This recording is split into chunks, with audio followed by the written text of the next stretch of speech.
Midnight horror stories. These are the stories people tell quietly, late at night, to the one person they trust. Tonight, you're that person. Turn off the lights.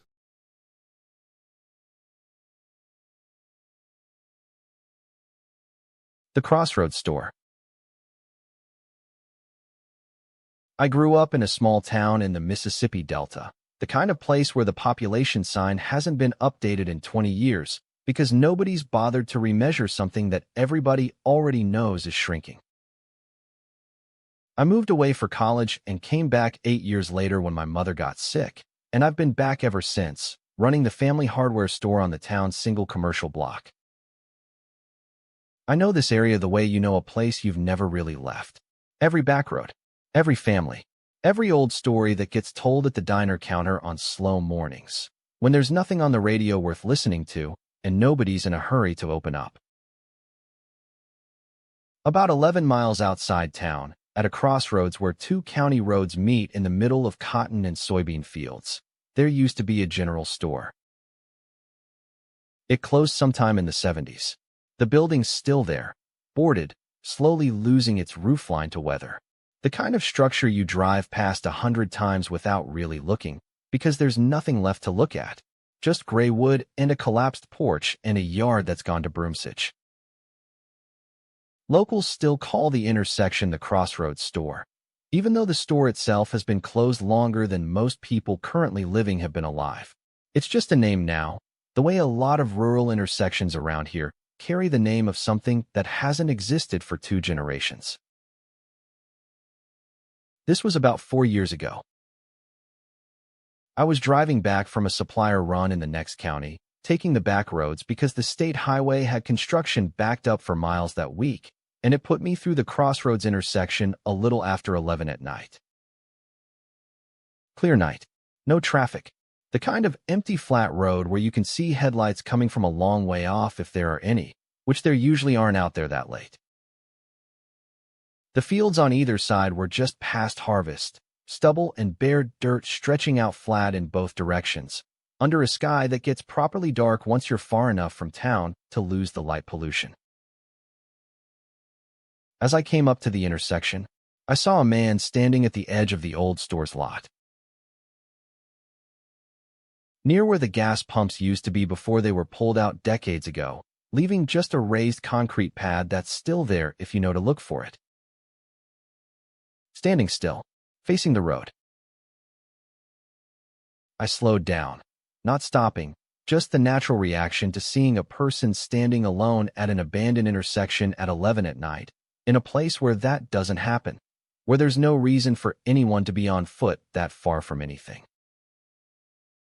He didn't wave, didn't move, didn't do anything you'd expect from someone wanting a ride or needing help with a broken-down car.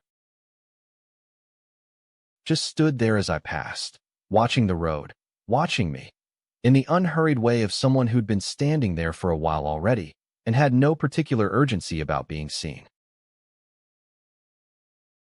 I didn't think much of it at the time, beyond the passing oddness of it. People break down. People walk to landmarks for reasons that make sense to them and nobody else. The Delta has its share of people who keep to themselves and turn up in unexpected places at unexpected hours. I drove on and got home and didn't think about it again. Until about 2 weeks later. Same supplier run, same back road, again at night, and there he was again. Same spot, same posture, facing the road, dressed, as far as I could tell in the headlights, which wasn't very far, the same way as before, though I couldn't have told you with any confidence what that meant, beyond a general impression of dark clothing. That's when it started to sit differently with me. I mentioned it to my wife, who'd grown up in the next county over and knew the area, but not as well as I did, not having spent her whole life here the way I had. She hadn't heard anything specific about the Crossroads, but said it had a reputation, the kind of vague reputation a lot of old rural intersections in the Delta carry. Stories about people disappearing on back roads, lights that move where they shouldn't. The standard regional folklore that everybody's heard some version of and nobody takes too seriously in daylight. the kind of thing that gets repeated at Halloween and forgotten the rest of the year.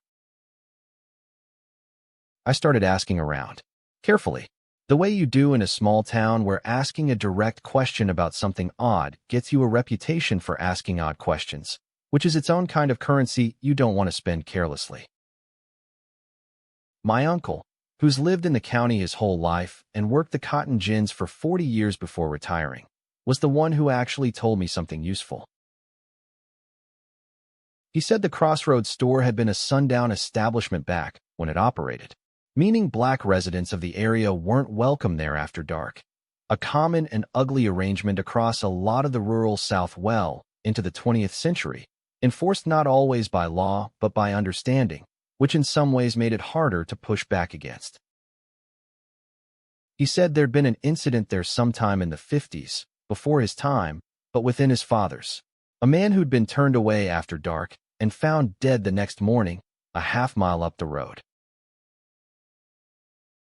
He said the details had never been clear, and the local paper at the time hadn't covered it the way it would cover anything happening to a white resident, which was its own kind of statement about how the town had handled it. He said people had talked about a man standing at the crossroads at night for as long as he could remember hearing about it, going back to conversations he'd half listened to as a boy, and that his own father had claimed to see him once, decades back, though his father hadn't liked to talk about it, and had only mentioned it the one time he could recall. I want to be careful about what I do and don't know here. I don't know if the incident my uncle described happened the way he said it did, or happened at all in the form the story has taken after 70 years of being passed around kitchen tables and gas station counters. I don't know if what I saw was connected to it in any way beyond geography and timing. What I know directly, the only thing I can speak to with full confidence, is what I saw with my own eyes. Twice, 2 weeks apart, at the same spot, at night. The third time was about 6 months after the first. Same drive, same time of night, same intersection, same empty stretch of road with no other cars in either direction. This time I did something different. I slowed almost to a stop as I approached, partly out of curiosity and partly because some instinct told me to actually look, rather than just glance and drive past the way I had the previous 2 times. He was there, same spot, same stillness, facing the road the way he always seemed to be facing it. As I came almost level with him, for the first time, he turned his head and looked directly at my car. I didn't stop. I want to be honest that I didn't stop, and I drove the rest of the way home faster than the road conditions really called for, faster than I'd normally drive on a road I know as well as I know that one. What stayed with me wasn't anything overtly threatening about the look itself. It wasn't aggressive, wasn't hostile in any obvious way I could point to and say, that's what frightened me. It was the specificity of it. 3 sightings, months apart, and the first time he registered me looking back was the moment he turned to look at me directly. As if he'd been aware of every car that passed in the months between, had simply chosen not to acknowledge any of them, and had decided, for whatever reason, that this particular pass was the one where he would. I avoided that road for a long stretch after that, taking the longer way round even when it cost me 20 extra minutes each way, which in a town our size, where everything you need is supposed to be a short drive, is a real and noticeable cost. Eventually, the habit faded the way habits do when nothing reinforces them, and I started taking the back road again when it was convenient, mostly in daylight, mostly for trips that didn't require the late supplier run. I saw him one more time, about 1.5 years after the first sighting.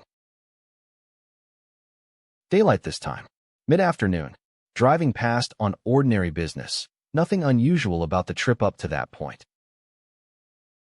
The lot of the old store was empty, The way it almost always is. The way it had been every other time I'd passed in daylight over the years before any of this started. But as I came through the intersection, in the side mirror, for just a fraction of a second, I caught what looked like a figure standing in the doorway of the boarded building, in the gap where a window had lost its board sometime over the winters and never been replaced. Gone by the time I'd processed what I'd seen and looked again properly, glancing back over my shoulder once I'd cleared the intersection. I didn't stop to check. I told myself it was a trick of the light, a shadow from the broken roofline, the kind of thing a side mirror does to ordinary objects at speed. And I've mostly managed to believe that about that particular sighting, even while the first three sit differently with me. I've told this story to a handful of people in town over the years, carefully, to people I trust not to make more of it than I intend, and not to spread it around in a way that turns into something else by the time it comes back to me secondhand. Two of them, both older than me, both lived here their whole lives, said they'd heard the same story about a man at the crossroads going back to when they were kids, long before I'd ever seen anything myself, or had any reason to think about that intersection at all. One of them, a woman who'd lived 3 farms over from where I grew up, said her grandmother used to tell her not to stop the car at that intersection after dark, no matter what you saw or thought you saw. She'd never explained why, beyond saying it wasn't a place to linger, and that some things were better left to keep their own business. The other, a man I'd known since school who now ran the feed store, said his father had told him almost the identical thing, word for word, as far as he could remember. Which struck me, because his family and that woman's weren't connected as far as either of them knew. No shared relatives. No obvious way the story would have passed between their 2 households, except through the wider, looser network of a small place where everyone eventually hears everything secondhand from somewhere. I still drive that road sometimes, less than I used to, and never after dark if I can help it, which around here usually means planning errands a little more carefully, building in the extra 15 minutes the long way round costs, without really thinking about why anymore. The way an old habit settles in until you stop questioning it. The store is still standing, slowly falling in on itself. The kind of structure that the county will probably tear down eventually for safety reasons, though nobody's gotten around to it in the decades since it closed, and probably won't for a few more yet, given how slowly that kind of thing moves out here. I think about what my uncle told me sometimes when I drive past it in daylight, about a story that's been passed down through families in this area for 70 years, getting quieter and more uncertain with each generation that retells it, the names and dates wearing away the way they do, the way these things do. Until eventually it's just a thing people in a small town know without quite remembering why, a habit of avoidance with the original reason worn smooth underneath it. I know what I saw. 3 times at night, and once more in daylight that I'm less certain about, and have mostly talked myself out of. I don't have an explanation that satisfies everything about it. The why of it, the specificity of the location, the way he seemed to register me only on the 3rd pass and not before. I've stopped looking for one that does, because I don't think one is coming, and I'm not sure I'd fully believe it if it did. What I have instead is a habit, now deeply ingrained, of not slowing down at that intersection after dark, and of never, under any circumstances, being the one to stop the car. Whatever is or isn't out there, that's a rule I keep without exception. And I've noticed, over the years, that I'm not the only one in this county who keeps it. There's one more piece of this I think about more than the rest, and it's the part one have the least handle on. About 2 years ago, I got to talking with a man who delivers feed and seed across 3 counties, The kind of job that has him on every back road out here at every hour, weekdays and some weekends too when the season's pushing. We were standing around at the co-op waiting on a load, and somehow got onto the subject of the old Crossroads stores that used to dot this part of the Delta. Most of them gone now, a few names still hanging on the way ours has. I didn't bring up what I'd seen. I let him talk. He said there were 2 intersections on his regular delivery routes that he wouldn't stop at after dark if he could help it, ours being one of them. He didn't volunteer why, not at first, and I didn't push, because I'd learned by then that pushing too hard on this kind of thing tends to make people go quiet rather than open up. But after a while, in the unhurried way men around here eventually get to the point of something if you let the conversation breathe. He said that a few years back, his truck had stalled out right at our crossroads on a delivery run. Late, maybe 10 or 11 at night. A dead battery problem that just happens sometimes with an old truck in cold weather. He'd had to get out and pop the hood, working by flashlight, and the whole time he was under there, he'd had the distinct sense that he wasn't alone in that lot, though he never saw anyone and never heard anyone approach. He said he got the truck going again faster than he had any right to, given the actual problem with it, and that he hadn't looked up from the engine the entire time he worked, because some instinct told him not to. I asked him, carefully, if he'd ever seen anyone standing there, on a night when his truck wasn't broken down, just an ordinary pass-through. He thought about it for a while before he answered, which told me something on its own. He said once, maybe, just once, a few years before the truck trouble. Said he hadn't been sure enough of what he saw to ever mention it to anybody, and wouldn't have brought it up then, except that I seemed like I already knew something about the place, and he didn't see the harm in saying so to someone who wasn't going to make fun of him for it. I didn't tell him what I'd seen. I still haven't. I'm not sure what it would accomplish beyond confirming something neither of us particularly wants confirmed, and there's a kind of quiet courtesy out here about not pressing people past where they're willing to go on their own. We finished loading his truck, and he went on his route, and I went back to the store. Neither of us has brought it up again in the 2 years since. Though I notice now, when his truck passes mine on the highway, that there's a particular nod we give each other that I don't think either of us would be able to explain to someone outside it. That's the part that sits hardest with me, more than my own 3 sightings put together. Not because his account is more dramatic, it isn't, really. A stalled truck and an uneasy feeling is a small thing next to a figure turning its head to look at you. It's because he came to it independently, from a different direction, with no prompting from me, describing the same intersection, the same general unease, the same instinct not to look up and not to linger. Whatever is or isn't standing at that crossroads after dark, it isn't only showing itself to me.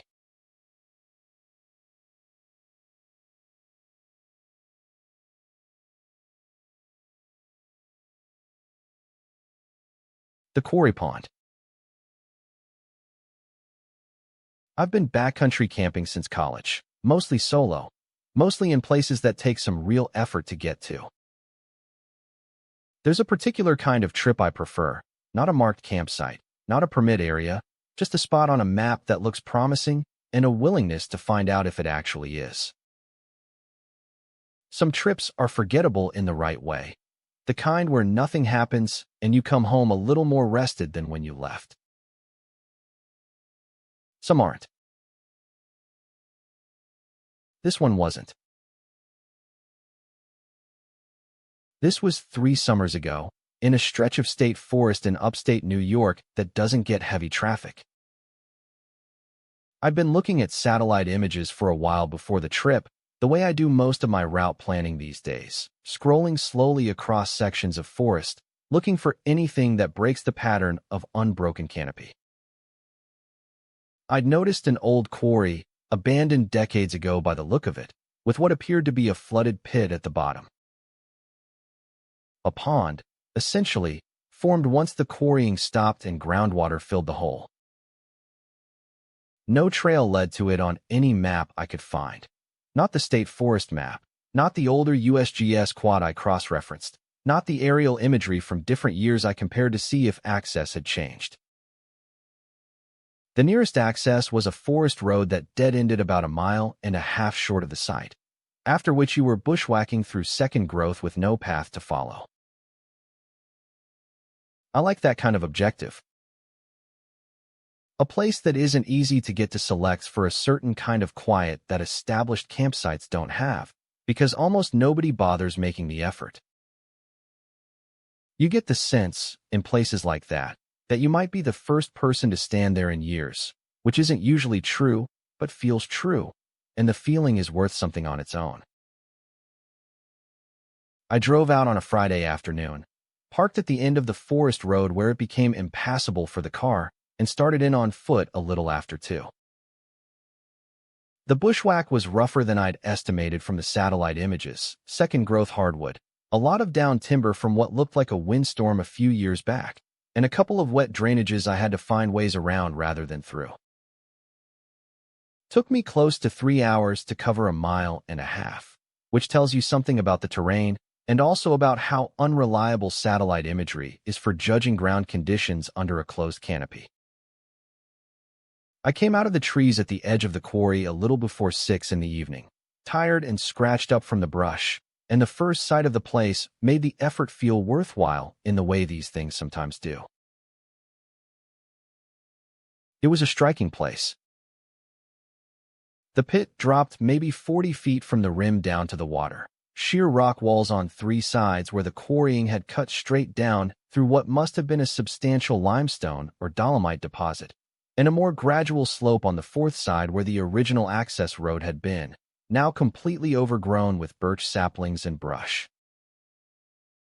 The water itself was a deep green-black, clearly very still, no visible inflow or outflow anywhere around the perimeter. The kind of water that makes you wonder how deep it actually goes, and whether anyone's ever measured it, and what's sitting on the bottom of an industrial pit that's had 60-odd years to collect whatever falls, or gets thrown, into it.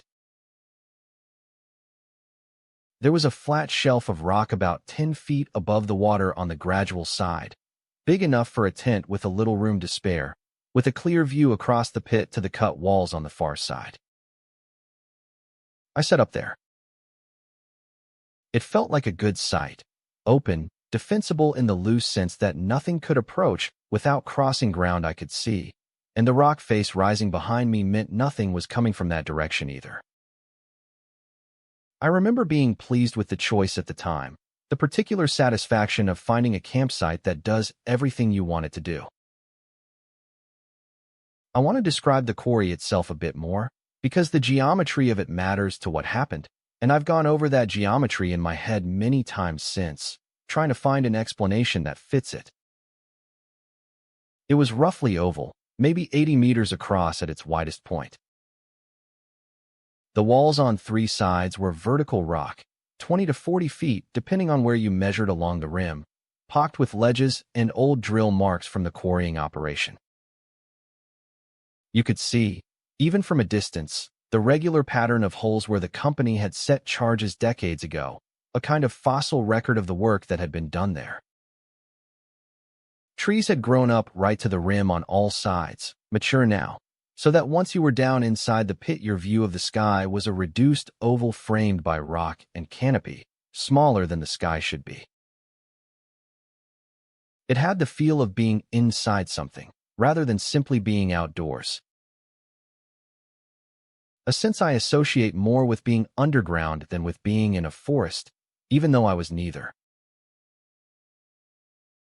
I made dinner on my stove, ate looking out at the water as the light went gold and then gray, read for a while by headlamp, and was asleep by 10. Quiet night.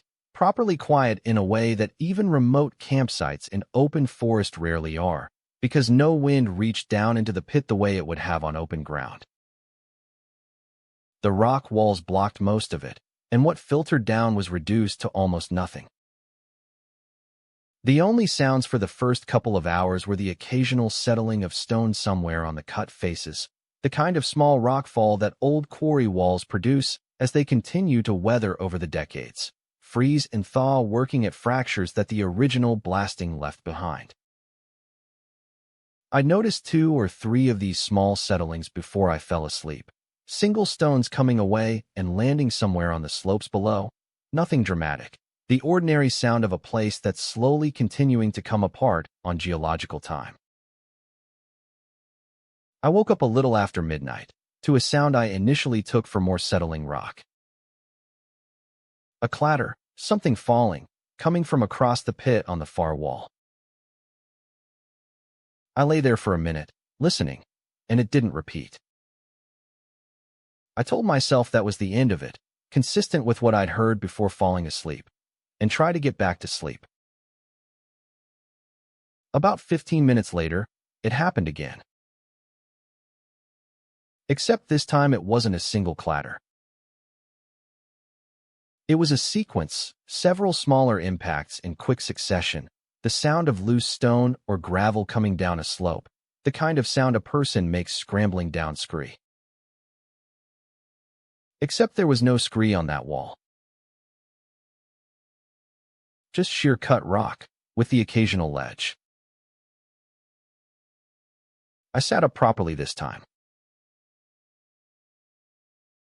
I unzipped the tent and looked out. The moon was about 3/4, and there was enough light reflecting off the still water to see most of the pit clearly. A pale wash over the rock that made the whole bowl visible in outline, if not in detail. The far wall, where the sound had come from, looked exactly as it had when I arrived. No visible movement, no obvious source for the sound I'd heard, nothing catching the moonlight that shouldn't have been there. I sat at the tent entrance for a long time, watching, and nothing happened. 5 minutes. 10. The water didn't move. Nothing on the far wall changed. I want to be precise about what I'm describing, because I've turned it over in my head many times since, in the way you do with something that refuses to resolve into a clean explanation. The sound was unmistakably a fall of loose material down a rock face. I know that sound specifically. I'd grown up around quarries in a different part of the country. My father had worked in one for a few years when I was young. And that particular clatter and settle pattern, the initial impact, the smaller secondary impacts as the material breaks up and scatters, the brief silence after, is distinctive in a way that's hard to mistake for anything else once you've heard it enough times. But the wall I was looking at didn't have loose material on it to fall in that quantity. It was cut rock, weathered but solid, the kind of surface that produces an occasional single stone coming away over the years, not a cascading sequence of multiple pieces. I got back in the tent, but didn't sleep. About 40 minutes later, I was checking my watch by then, which tells you how unsettled I'd become. I heard it a third time. Same wall. Same pattern. Slightly longer this time, maybe 4 or 5 seconds of cascading sound rather than 2 or 3. I looked out again immediately and again saw nothing. No dust settling in the moonlight, no visible disturbance on the wall face, nothing at the base of the wall that looked freshly fallen, which I'd have expected to see even at that distance, given how still and pale the light was on the water. What unsettled me more than the sound itself was the absence of evidence. If rock had genuinely come down that wall 3 times over the course of an hour, there would have been visible debris at the base by morning, dust still hanging in the still air of the pit, something. I checked in the morning, deliberately, walking the full circumference of the quarry rim where the old access road let me get most of the way around, and then down to the base of the wall in question on the side where I could reach it. Nothing. No fresh rock. No disturbance in the leaf litter or undergrowth at the base. No marks on the face that looked recent compared to the older weathering patterns elsewhere on the same wall. The wall looked exactly as undisturbed, as if nothing had happened on it in years. Maybe longer. I sat with that for a while before I started packing up. I'm not someone who spooks at an unexplained noise. 15 years of solo camping teaches you that almost everything has a mundane source, even when you can't immediately identify it. And most nights in the backcountry produce at least one sound you don't fully account for. But the combination here was specific, a sound with a clear physical signature, repeated 3 times with consistent character, and a total absence of the physical evidence that sound should have left behind. That's a different category of unexplained than most of what you encounter out there. I packed up that morning earlier than I'd planned. Not because I was certain something was wrong, but because the geometry of the place had stopped feeling neutral the way it had the evening before. A pit you can't easily climb out of except by one route, walls you can't see the top of clearly from your tent at night, and a sound with no physical evidence behind it. That combination sits with you in a way that's hard to argue yourself out of, even with daylight and a clear head and 15 years of experience telling you that most things have an answer if you look hard enough. The bushwhack back out felt longer than the one in, which I think is just what happens when you're moving away from something rather than toward it, though I'm aware that's not a fully rational observation. I got back to my car by early afternoon and drove home without incident, turning the radio on for company in a way I don't normally bother with on the drive back from a trip. I looked up the quarry's history when I got back, partly out of genuine curiosity, and partly, I think, looking for something that would let me close the loop on what I'd experienced. It had operated from the 1920s until sometime in the 1960s, when it was abandoned.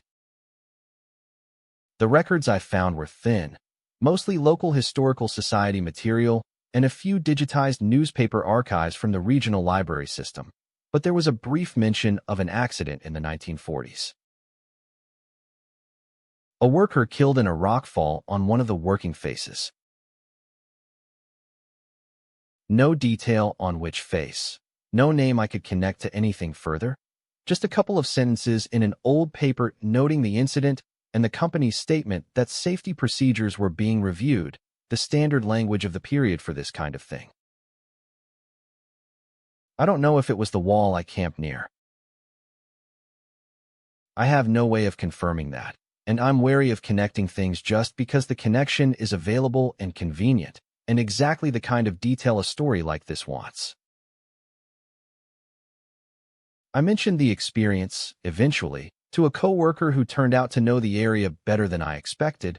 He'd grown up about 20 minutes from that section of state forest, and had spent time around the old quarry as a teenager, the way kids in rural areas sometimes do with abandoned industrial sites that aren't properly fenced off. He told me, without my having described the specific sound I'd heard, that there was a local reputation around that quarry, the kind of thing teenagers tell each other to make a place feel more interesting than it otherwise would. He said the version he remembered was about hearing things on the far wall at night, not specified beyond that, no detail about what kind of sound, and that most of his friends who'd camped out there as teenagers had a story about hearing something they couldn't account for, usually from the same general direction, the back wall opposite the old access slope. He said he hadn't experienced anything himself in 2 or 3 nights he'd spent out there as a kid, but that the story had been consistent enough among people he knew that he'd half believed it, without ever testing it personally. I didn't tell him what I'd heard before he told me that. I asked him afterward whether the story specified the kind of sound, and he said no, just that people heard something at night and didn't like it. The kind of vague regional folklore that attaches itself to abandoned places without anyone tracking down where it actually started. It's not strong corroboration. I'm aware of that. But it was enough to tell me that whatever I'd experienced wasn't entirely without precedent at that specific location, which matters more to me than it probably should. What I keep coming back to is the specificity of the sound and the total absence of its aftermath. I've camped near rockfall-prone terrain plenty of times since. Different quarries on different trips, cliff faces and mountain terrain where rock genuinely does come down at night with some regularity, and I know what that looks like in the morning. Scattered debris, dust, sometimes a visible scar on the rock face where the new break is lighter than the surrounding weathered stone.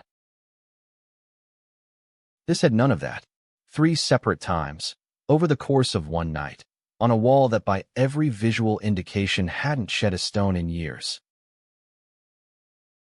Maybe decades. I haven't been back to that quarry. I've thought about going back during daylight, just to look at the wall again with fresh eyes, maybe bring someone else along to get a second opinion on the geology, see if there's some feature of the rock I missed that would account for a sound without a trace. I haven't done it. Some places you decide aren't worth a second visit, even when the rational part of you suspects there's probably a mundane explanation you just haven't found yet, because the cost of being wrong about that feels higher than the cost of just not knowing. I still do remote backcountry trips. Still look for places that aren't on any trail map. Still get something out of being somewhere that took real effort to reach. I'm more careful now about camping inside enclosed terrain, pits, narrow canyons, anywhere the topography limits your sight lines and your routes out to one direction. I tell myself that's just sensible practice for any backcountry camper, which it is, on its own terms, regardless of what happened at that quarry. But I know exactly where the habit came from, and I'm not going to pretend otherwise to myself, even if I don't always say so out loud to other people. The quarry is still there, as far as I know. Still flooded, still quiet, still ringed by walls that, on one particular night 3 summers ago, made a sound they had no apparent reason to make, 3 times, with nothing left behind to show for it in the morning light.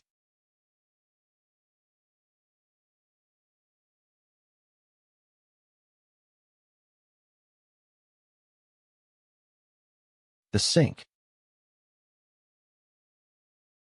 I've spent a long time exploring caves, mostly in the limestone country of the American Southeast, Tennessee, Kentucky, parts of Alabama, the kind of karst landscape that's riddled with sinkholes and cave systems that most people drive over without ever knowing they're there. I started caving in my early 20s through a university outdoors club and never really stopped. Most of what I do now is what cavers call wild caving. Unmapped or lightly mapped systems. No commercial development, no handrails, no lit pathways, nothing between you and the cave except what you bring in with you on your back and on your helmet. This was 5 years ago, a system in eastern Tennessee that a friend of mine had partially surveyed the previous year. Not a large system by regional standards. The known passage at that point ran maybe 1.5 kilometers, but it had one feature that made it interesting and a little intimidating to people who hadn't done much vertical work. A deep sink near the entrance, a vertical shaft that dropped about 60 feet before opening into the horizontal passage that made up the bulk of the cave. You rope down into it on a single rope technique, descending on a rappel and ascending afterward on mechanical ascenders. Work that's straightforward once you've trained for it, but unforgiving if you haven't. Most people who'd been into that section had gone in and out the same day, treating the vertical entrance as something to get past quickly rather than linger near. We were planning an overnight, partly because my friend wanted more time to extend his survey into a side passage he hadn't fully explored on his earlier trips, and partly because I'd never done an overnight in a system with a vertical entrance and wanted the experience of waking up that deep, with no way out except back up the rope. There were 3 of us, me, my friend who'd done the original survey, and a third person, a more experienced caver named Dana, who'd been into deeper and more technical systems than either of us, including a couple of multi-day expedition caves out west that put our little Tennessee system in perspective. We went in on a Saturday morning, rigged the rope at the sink using a tree well back from the lip as our anchor, and descended one at a time, with the gear lowered separately on a second line so nobody was carrying a full overnight pack on the rappel itself. The cave itself, once you were down, was a relief after the technical descent. A wide horizontal passage with a sand floor, good headroom in most places, the kind of cave that's comfortable to move through once you're past the entrance obstacle and your eyes have adjusted to working entirely by headlamp. We set up camp about 400 meters in, at a point where the passage widened into a small chamber with a flat enough floor to lay out sleeping bags and get a stove going without too much awkwardness. Caving overnight is its own particular experience. There's no day or night down there, no light except what you bring, and the temperature stays constant regardless of what's happening on the surface, somewhere in the mid-50s year-round in that system, the kind of cool that gets into you slowly rather than all at once.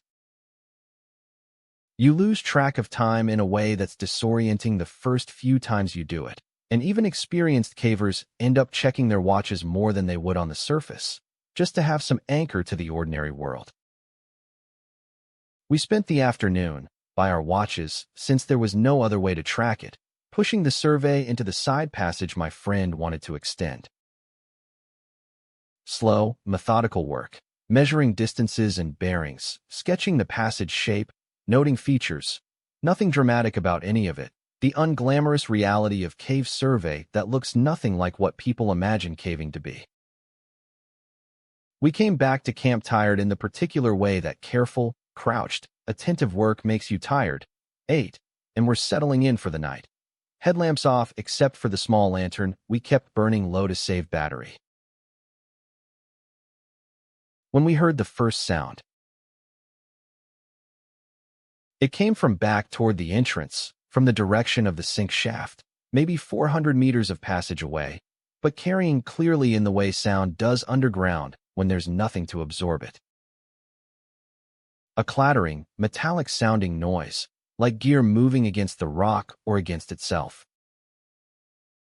We'd left some of our equipment at the base of the shaft, the rigging for the climb out, mostly, cinders and a spare rope bag, and the immediate assumption was that something had shifted. Maybe a rock had come loose from the shaft walls and struck the gear, which Dana said happened sometimes in vertical entrances she'd used before, that the freeze-thaw cycle on the surface above, even well into spring, could work rocks loose at the lip that then fell 60 feet into whatever was sitting at the bottom. We didn't think much more of it at the time, beyond a moment of checking each other's faces by lantern light to confirm we'd all heard the same thing. About 40 minutes later, it happened again. The same clattering sound, longer this time, and this time accompanied by something that sounded like a scrape. Metal on rock. Deliberate rather than incidental, the kind of sound that suggests something being moved rather than something falling. The 3 of us looked at each other. Nobody said anything for a moment, the kind of silence where everyone's doing the same mental work and nobody wants to be the first to say what they're thinking. Dana said she wanted to go check the gear. We agreed it made sense. If something had shifted at the base of the shaft, we wanted to know before it became a problem for our exit the next day, since a damaged cinder or a rope dragged into water would be a genuine emergency that deep, with no easy second option. She took a headlamp and went back alone while my friend and I stayed at camp, which in retrospect wasn't the best decision, but cave parties split up more often than people outside the activity might expect, particularly for a short out and back along a known passage, and at the time it felt unremarkable, almost routine. She came back about 10 minutes later. and said the gear was exactly where we'd left it. Undisturbed. No rocks near it that looked freshly fallen. No scuffing in the sand around it that would suggest anything had been moved or interfered with. She'd checked the base of the shaft as well, the area where loose rock would land if it came down from above, and found nothing there either. No fresh debris, no dust in the air that a recent fall would have kicked up, and that takes a while to settle in still cave air. She said she'd stood and listened for a while before heading back to us, and heard nothing while she was there. Nothing from the shaft above, nothing from the passage around her. We didn't have an explanation that satisfied any of us. But cave acoustics are genuinely strange. Sound travels through limestone passages in ways that don't map onto how it travels in open air, bouncing and amplifying and seeming to originate from places other than its actual source, sometimes by a considerable distance. We talked ourselves into that explanation, more or less, because it was the only one available that didn't require something we weren't prepared to consider that early in the trip, with another full night ahead of us underground. About 2 hours later, deep into what we were treating as night by mutual agreement and our watches, I woke to the sound of breathing. Not my own. Not either of my companions, who were both audibly asleep nearby, their breathing slow and regular in a way I'd had time to register over the hours we'd been camped together, the particular rhythm you learn about people you've shared close quarters with even for a single day. This was separate. Slower than either of them, with a depth to it that suggested something larger. The kind of breath you associate with a big animal rather than a person, though we both knew there was nothing in that cave system that should have produced it. No bear dens that deep in this particular karst. No large mammal that uses vertical entrance caves as habitat in that part of Tennessee. Nothing in the biology of the place that accounted for it. It seemed to be coming from the direction of the passage we hadn't fully explored, the side branch my friend had been surveying that afternoon, the one that hadn't been pushed to its end yet. I lay still for a long time, telling myself it was an echo of my own breathing, or my companion's breathing reflected back off the passage walls in some way I didn't fully understand. Cave passages do strange acoustic things.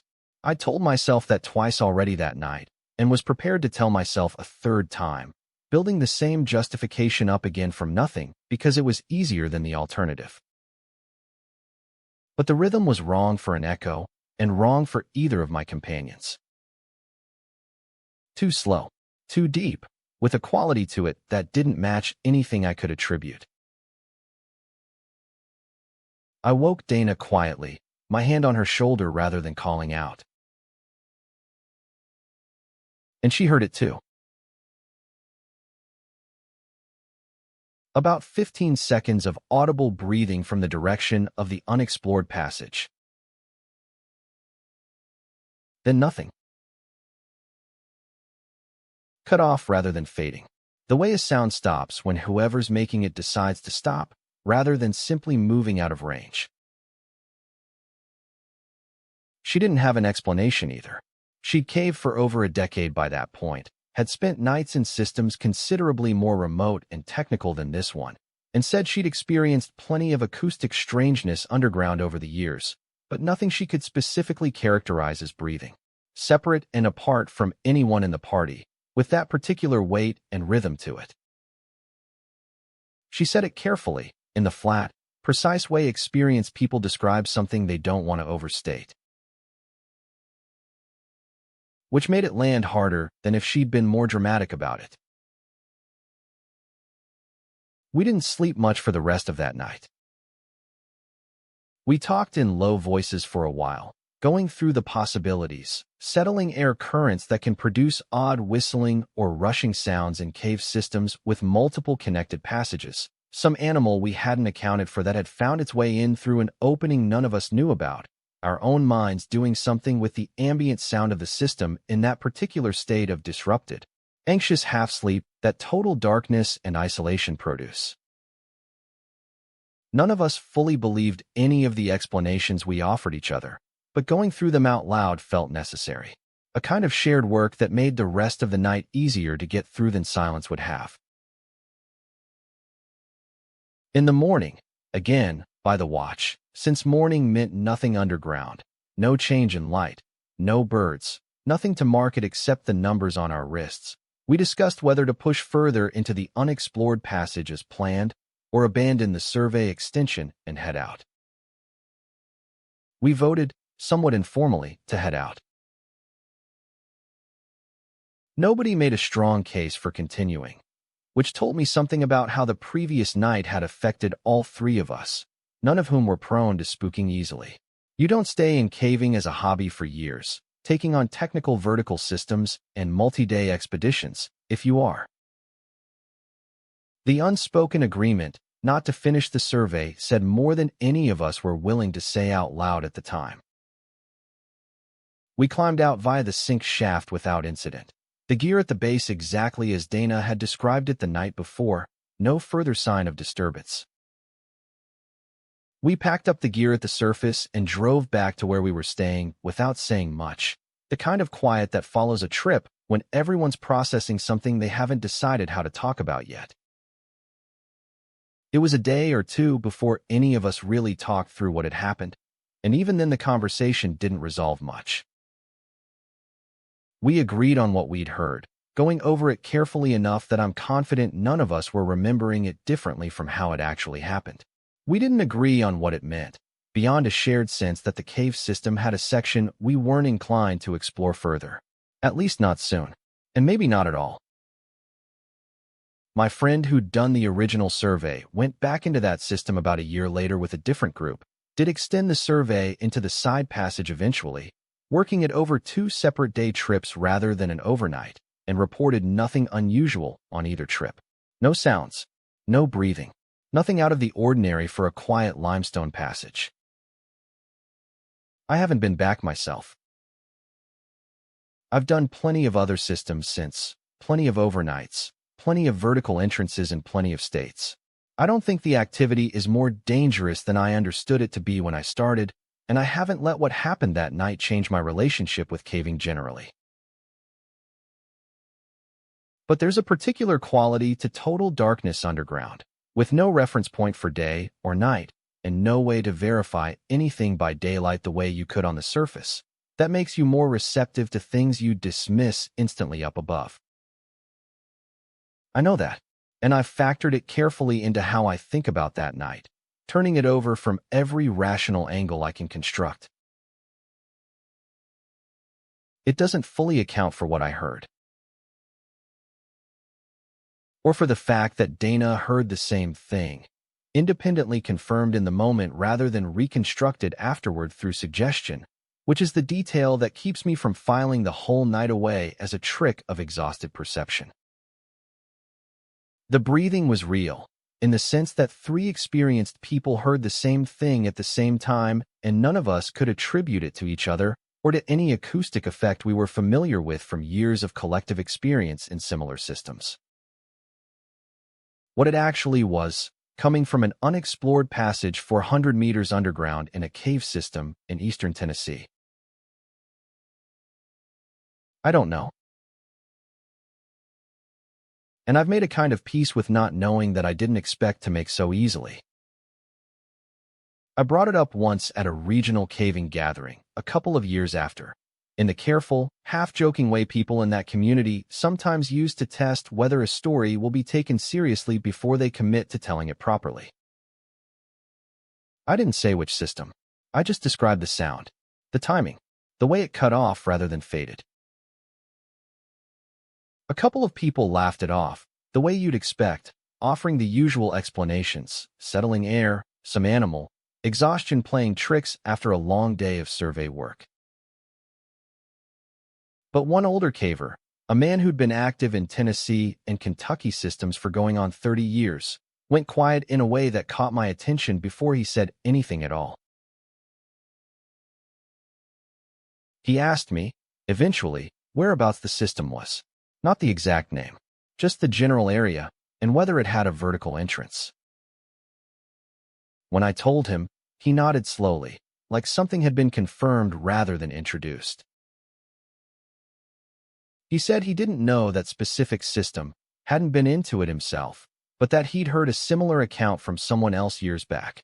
A different cave entirely, in a different county, also accessed by a vertical drop, also describing breathing from an unexplored side passage during an overnight camp. He said the caver who'd told him that story had been someone with decades of experience, not prone to exaggeration, and that he'd never fully explained it away to his own satisfaction either. He said it the way you'd mention any piece of trade knowledge that's slightly uncomfortable to pass along, not eager to dwell on it, but not willing to pretend it hadn't happened either. I asked him if there was a pattern to it, vertical entrances specifically, side passages that hadn't been fully surveyed, that kind of thing. He said he didn't know enough cases to call it a pattern, and that the caving community is small enough and superstitious enough in its own quiet way that two similar stories years apart don't really prove anything beyond two people having two unsettling nights. But he said it carefully, the way people do when they've decided not to dismiss something but also don't want to make more of it than the evidence supports. That qualified, reluctant kind of acknowledgement has stayed with me longer than a more dramatic reaction would have. I haven't pushed it further than that. I don't know the other caver he mentioned, don't know the cave he was describing, have no way to compare details beyond the broad shape of the story, vertical entrance, overnight camp, breathing from an unexplored passage, no source found. It's thin corroboration, secondhand and vague, the kind of thing that wouldn't hold up if I tried to treat it as evidence of anything specific. But it was enough to tell me that whatever happened in that system wasn't a singular, isolated event confined to one cave and one unlucky night, and that's mattered to me more than I expected it to in the years since. I think about it sometimes when I'm setting up camp in a new system, in that quiet hour before everyone settles in, the lantern burning low, the absolute dark just beyond the edge of the light, waiting the way it always is, patient in a way that nothing on the surface ever quite manages to be. I listen a little more carefully than I used to.